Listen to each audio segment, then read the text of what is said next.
नमस्कार, आप सभी का स्वागत करता हूं अपने YouTube चैनल सुरेंद्र सिंह बोरा में। साथियों, उत्तराखंड राज्य और राजस्थान राज्य शिक्षक भर्ती में इतने एडवांस चल रहे हैं कि उनकी जितनी तारीफ की जाए वो बहुत कम है।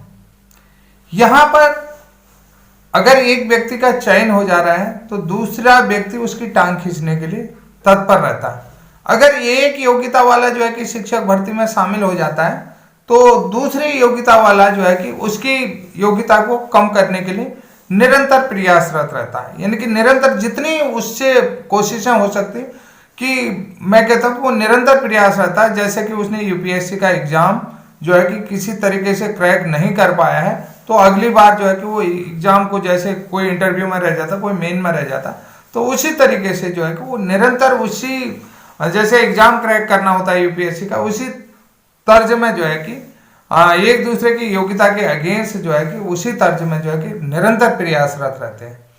तो साथियों, यहाँ पर भी आज सुबह की बात बता रहा हूँ, मैं उठा नहीं था कि 2016 का शिक्षकों का एक मैटर आ गया था सीटेट और उत्तराखंड टेट में जो है कि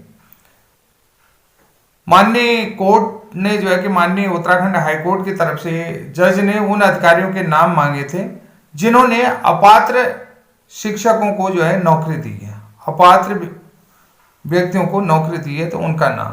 तो सबसे पहली चीज मैं आप लोगों को ये चीज बता देता हूं कि भाई सीटेट वर्सेस यूटेट का जो केस चल रहा है, तो सीटेट इनवैलिड किस आधार पर होता है, उस तथ्य को आप बताइए कि इस तथ्य के आधार पर आप इनवैलिड हो सकते हैं। दूसरी बात है कि उत्तराखंड विद्यालय शिक्षा परिषद जो है कि यूटेट का आयोजन कराती है, सीटेट का जो है कि सीबीएसई कराती है।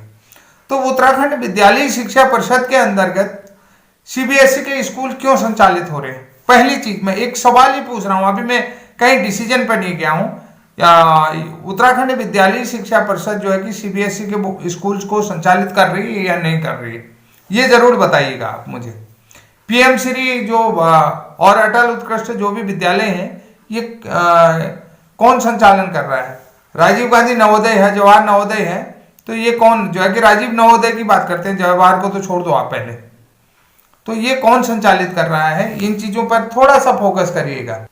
अब रही बात, थोड़ा सा और आगे चलते हैं इसी में कि 2016 की जो विज्ञप्ति आई है उसमें सीटेट और यूटेट जो है कि उस रूल में था या नहीं था। जो विज्ञापन का रूल था कि जो विज्ञापन का क्वालिफिकेशन क्राइटेरिया था, उस योग्यता क्राइटेरिया में सीटेट और यूटेट दोनों ही विकल्प थे या नहीं थे, शामिल किए गए थे या नहीं किए गए थे, उसको देखने की जरूरत है।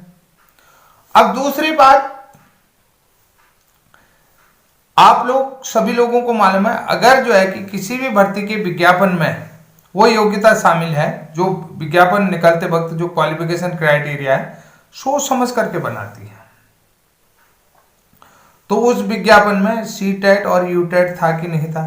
तो फिर जस्टिस ने जो है कि ये कैसे जो है कि अपात्र योग्यता कह दिया, ये बड़ा सवाल है।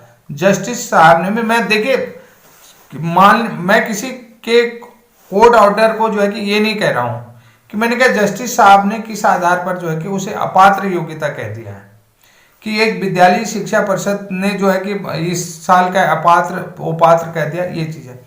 तो दूसरी बात है, शासन स्तर से 31 मार्च 2016 तक बीएड अभ्यर्थियों को प्राथमिक शिक्षक के रूप में नियुक्त करने के लिए जो है कि केंद्र सरकार से अनुमति मांगी थी कि नहीं थी? मांगी थी। तो भाई अब उसमें जो है कि सीटेट टेट, कोई भी टेट फर्स्ट दे सकता है, नहीं दे सकता। कई बार ऐसा भी आ गया कि बीएड वालों के लिए। और दूसरी बात एक चीज है कि उत्तराखंड विद्यालय शिक्षा परिषद जो है यूटेट को कंटिन्यू नहीं कराती, कभी कभी जो है 1-1, 2-2 साल बाद निकालती है, कि जबकि हर 6 महीने में जो है कि ये टेट का एग्जाम होना चाहिए, तो साल में एक ही बार भी करा रही है, ये भी चीजें हैं। अब आपको आते हैं मेन मुद्दे पर।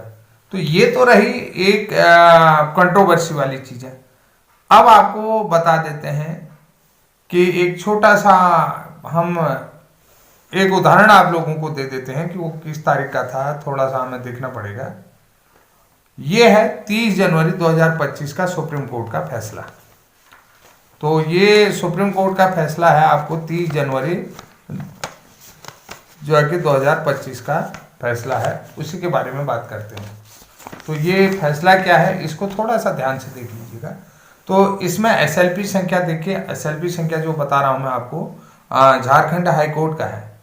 तो वही एसएलपी सुप्रीम कोर्ट में गए जिसका नंबर है 4194 ऑफ 2024। तो ये जो केस था Parimal Kumar and others versus state of Jharkhand. माननीय सर्वोच्च न्यायालय ने सीटेट बनाम जेटेट में जो है कि जजमेंट दिया है। तो उन्होंने स्पष्ट किया था कि rules of game Midway can not change. ठीक है, तो यहां पर जो है किसी भी गेम के बीच में रूल को चेंज नहीं किया जाता है। तो इससे स्पष्ट होता है कि विज्ञापन में जो रूल आया है उसी रूल के साथ आगे चलना पड़ेगा। समझ रहे हैं कि विज्ञापन में जो रूल आया है तो उसी रूल से आपको आगे चलना पड़ेगा, यानी कि विज्ञापन में जो लिखा है वही रहेगा। अगर विज्ञापन में सीटेट लिखा है तो सीटेट को आप कोई नहीं चेंज करते। अब बात आएगी right to equality. Right to equality कि राइट टू इक्वलिटी की बात आ रही है। तो राइट टू इक्वलिटी में ये चीज है कि जब कोई किसी चीज में क्लियरिटी नहीं है तो आप उनको बाहर नहीं कर सकते। क्लियरिटी देखिए, विज्ञापन में कभी भी जो है कि ऐसा नहीं लिखा गया था सीटेट वाले जो है कि आवेदन नहीं कर सकते हैं, सीटेट वाले मान्य नहीं होंगे, नहीं लिखा है। उन्होंने जो है कि वहां पर जो टीचर एलिजिबिलिटी क्राइटेरिया है तो वहां पर सीटेट और यूटेट दोनों ही मांगे। टीईटी की जगह सीटेट और यूटेट दोनों ही योग्यता शामिल की है। तो अब ये किस आधार पर बाहर होंगे? महोदय, मैं आप लोगों से एक बार पुनः कहना चाहता हूं कि निश्चित रूप से आप लोगों ने 11 उन शिक्षकों की नियुक्ति पर क्वेश्चन मार्क्स उठाए हैं। वो शिक्षक अगर सुप्रीम कोर्ट चले गए ना तो आप किसी भी हाल में जो है कि उनको बाहर नहीं कर पाओगे। ये मैं निश्चित रूप से, वो 11 शिक्षक बाहर तो होंगे नहीं। अब रही बात अपात्र व्यक्तियों को नियुक्ति देने वाले अधिकारियों के नाम कोर्ट ने मांगे हैं तो विभाग उन नामों को भी दे देगा, तब भी उन व्यक्तियों पर आप कुछ नहीं कर पाएंगे कि भैया सुप्रीम कोर्ट का ऑर्डर है, rules of the game Midway can not be changes, नहीं होंगे। समझ रहे? उन्होंने कहा साहब सुप्रीम कोर्ट का ऑर्डर आ गया, Parimal Kumar and others versus state of Jharkhand, उसने स्पष्ट दे दिया कि जो विज्ञापन के नियमों में जो रूल रहेगा उसी रूल के साथ हमें भर्ती प्रक्रिया में आगे चलना है। तो सीधी सी बात है।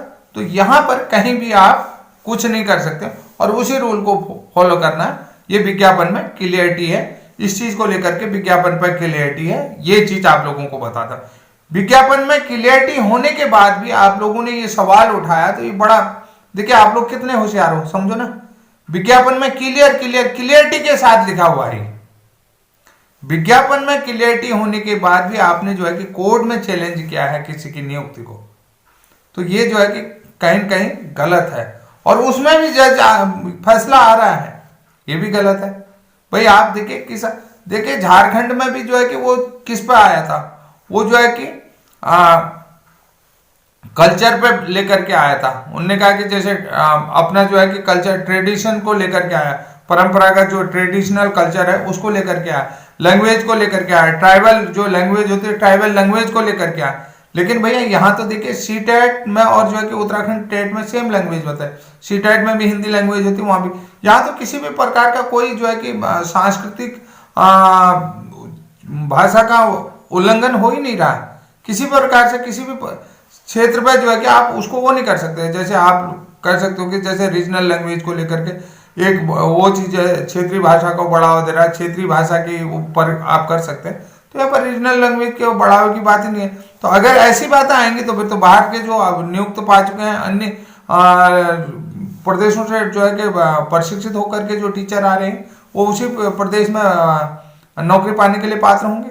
यहाँ का टैट दे ही नहीं सकते हैं, ये भी बहुत जरूरी है। तो इसलिए जो है कि जब भी आप लोग कर रहे हैं, तैयारी कर रहे हैं, तो बड़े अच्छी तरीके से केस में सोच समझ करके जाएं। आज तो आपने 11 टीचरों की नौकरी पर दांव लगा रखा है, लेकिन उन 11 टीचरों को मैं ये बता देता हूं कि आप सेफ हैं। आप जो है कि झारखंड टेट में जो है कि Parimal Kumar versus state of Jharkhand वाला जजमेंट ले लें, उसी जजमेंट के आधार पर आपका केस यहीं पर जो है कि डिस्पोज हो जाएगा कि भैया गेम्स ऑफ जो है कि rules of game can not change mid. सीधी सी बात है, आप चेंज नहीं कर सकते। तो आज के लिए इतना है, तब तक के लिए जय हिंद, जय उत्तराखंड।